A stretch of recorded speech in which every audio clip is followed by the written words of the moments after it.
साथियों, आपका हमारे YouTube चैनल में स्वागत है। जैसा कि आप थंबनेल में ही देख रहे हैं कि यदि आप हार्वेस्टर खरीदने जा रहे हैं तो आपके साथ धोखाधड़ी हो सकती है। कैसी हो रही है? चूँकि हमारे पास बहुत सारे कॉल आए, उसी के आधार पर मैं एक वीडियो बनाया हूँ। इस वीडियो को पूरा ध्यान से देखिएगा और यदि आप चैनल पर नए हैं तो चैनल को सब्सक्राइब करिएगा, वीडियो को लाइक, शेयर और कमेंट्स ज़रूर करिएगा। देखिए, यदि हम अशोक लीलैंड प्रॉपर जो आजकल हार्वेस्टर आ रहे हैं ना, वो सबसे ज़्यादा अशोक लीलैंड के इंजन रहते हैं। अब उनमें ध्यान रखिएगा, इनमें जो इंजन आ रहा है ना, एक तो 74 एचपी आ रहा है, एक 101 एचपी आ रहा है और एक 133 एचपी। 74 एचपी आपका 4 सिलेंडर इंजन है, 101 एचपी 4 सिलेंडर इंजन है और 133 एचपी 6 सिलेंडर इंजन है। बात करें हम तो यदि इनके आरपीएम की बात करें 74 एचपी की और 101 एचपी और 133 एचपी, तीनों का सेम रहता है। डीजल कंजप्शन थोड़ा सा ज़्यादा होता है, ठीक है, और बाकी तीनों जो इंजन है वो आपके वाटर कूल्ड रहते हैं। टॉर्क जो है वो 174 एचपी का मध्यम रहता है, 101 एचपी का थोड़ा उससे ज़्यादा, 133 एचपी का उससे और ज़्यादा। ये रही आपकी 74, 101 एचपी और 133 एचपी, जो मोस्टली आपके जेंट्स हार्वेस्टर चल रहे हैं ना, तो यही चल रहे हैं। अब यहाँ पे हम बात करें, बहुत आपके पास संशय रहता है कि सर 74 एचपी खरीदें या 101 एचपी खरीदें, हमारे लिए कौन सा बेहतर रहेगा।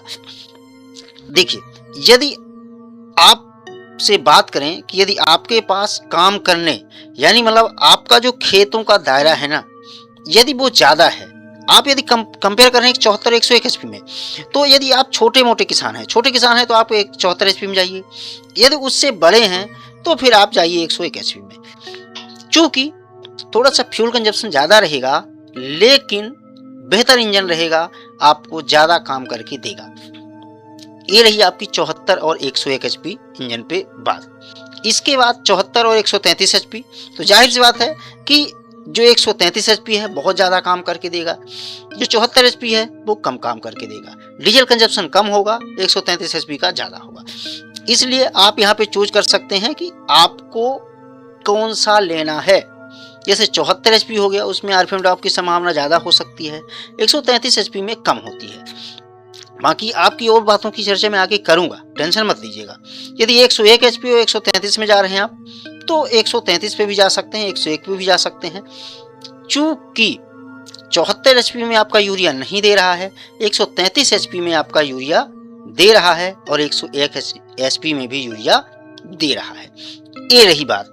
अब मेन मुद्दे की बात आते हैं कि आपके साथ धोखाधड़ी होती कैसी है, वो यहाँ से आपको समझने की मेन जरूरत है।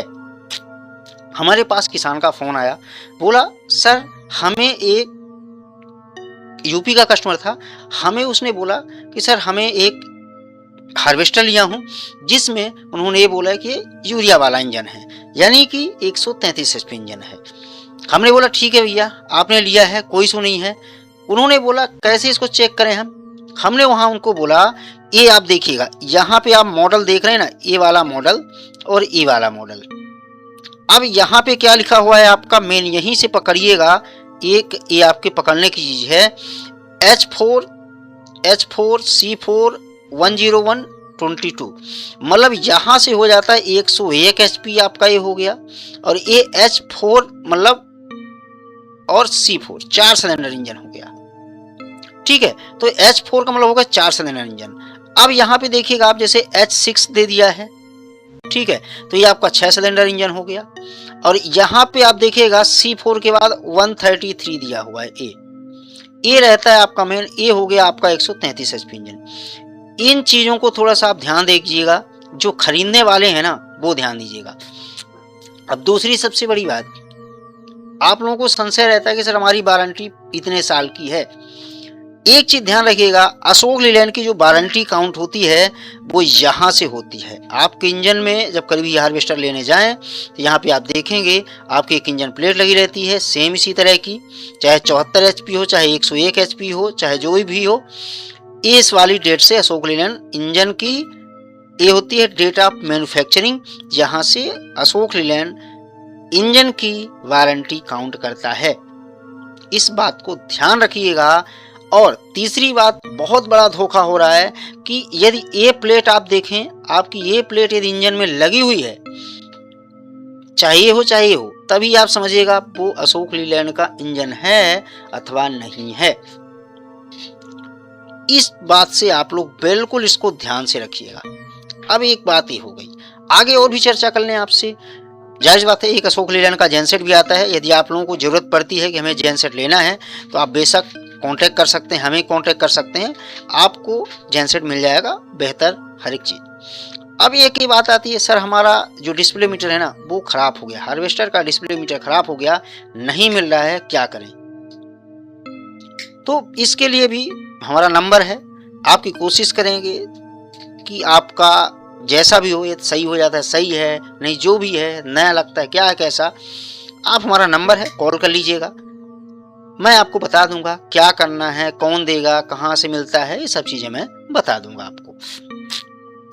अब ध्यान रखिएगा, यहाँ से एक चीज़ चलती है आपकी मेन, कि हार्वेस्टर तो हम ले रहे हैं, कौन सा अच्छा हार्वेस्टर है, कौन सा लेना चाहिए, कौन सा नहीं। अब समझिएगा, ये तीनों आपके जैसे 74 HP हो गया, इनकी थोड़ा कंपनियों की एग्जैक्ट प्राइस नहीं है, हर एक प्रदेश में अलग अलग होती रहती है, तो ध्यान रखिएगा।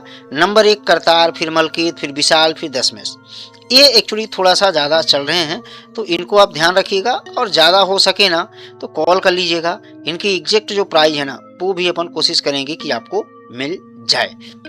ये आपका 74, 101 और 133 HP जो अपना हार्वेस्टर आता है उसकी प्राइस लिस्ट है, जो हमें एक्चुअल डाटा नहीं है, ये आप कह सकते हैं कि हमें मिली है, नेट द्वारा ही मिली है, साइट द्वारा ही मिली है, तो वो हमने आपके साथ शेयर किया है। अब यदि आप हार्वेस्टर खरीदने जा रहे हैं तो इन थोड़ा बातों को ध्यान रखिएगा। 7 बातें, इंजन का हॉर्स पावर यानी कि इंजन का HP जो है ना, इंजन का HP कितना है, फिर इंजन का टॉर्क और पिकअप कैसा है, ये ध्यान रख सकते हैं आप। फ्यूल एवरेज आप पूछ सकते हैं, BS4 है या BS6 है, इसका सर्विस मेंटेनेंस कैसा मिलेगा, सर्विस है कि नहीं है, इंजन के पार्ट्स कहाँ मिलेंगे, क्या कैसे, ओवर हीटिंग और RPM ड्रॉप जैसी समस्याएं, तो इसके लिए मैं बैठा हूँ, टेंशन नहीं लेना आपको। सर्विस सेंटर कहाँ कहाँ है वो चीज़ ध्यान रख सकते हैं। अब एक चीज़ ध्यान रखिएगा, ये भी एक आपके लिए बहुत महत्वपूर्ण चीज़ है, क्योंकि आप यदि हार्वेस्टर खरीदने जा रहे हैं तो आप कहते हैं सर हमें बिना यूरिया वाला, ठीक है ना, बिना यूरिया वाला इंजन चाहिए। अब ध्यान रखिएगा, ये जो अपना पूरा सिस्टम आता है ना, पूरा यूरिया का, यूरियस पंप आपका हो गया, और इसके अलावा आपका SCR, ये आपका SCR हो गया, ठीक है, नॉक सेंसर हो गया, एक कंट्रोल मतलब ECU जिसको कहते हैं वो हो गया, ये आपका यूरिया फिल्टर हो गया, यहाँ पे urea dosing pump, urease pump जिसको बोल रहे हैं, ये टंकी होती है। इन सभी की जो प्राइस होती है ना बाबू, ये लगभग आप समझ के चलिए 2.5 से लेके 3.0 लाख के आसपास होती है, इसको ध्यान रखिएगा। और यदि कोई डीलर आपको नहीं दे रहा है ना, तो एक चीज़ को ध्यान रखिएगा, आप लीजिए हार्वेस्टर लीजिए, यदि 133 HP आप ले रहे हैं तो उसमें यूरिया कंपलसरी है, 101 HP ले रहे हैं आ रहे हैं तो यूरिया कंपलसरी है। अब करिएगा क्या, आप हमेशा टंकी, ये सब चीज़ें सिस्टम लगा हुआ ही इंजन लीजिए। नहीं, समस्या क्या होगी, सरकार ने यदि लगा के दिया है प्रदूषण को कम करने के लिए, और यदि आपका लगा हुआ नहीं मिला, कभी चेकअप हुआ, तो फिर आप घाटे में आ जाएंगे, क्योंकि डीलर कहेगा भैया आपने तो मुझसे बिना यूरिया का इंजन मांगा था, हमने दे दिया, आप में ये चीज़ नहीं लगी हुई है, आपने पहले बोला ही नहीं। तो आपको हमेशा मांग करनी है, हमें ये चीज़ लगी हुई होनी चाहिए। विदाउट यूरिया इंजन की वो मैंने आपको वीडियो पहले भी बनाया है, तो आप थोड़ा देख लीजिएगा। लेकिन ये ध्यान रखिए, कोई भी कस्टमर लेने जा रहे हैं ना, ये चीज़ हमेशा लगी हुई लेना भाई, नहीं तो कल आप परेशानी में आ सकते हो।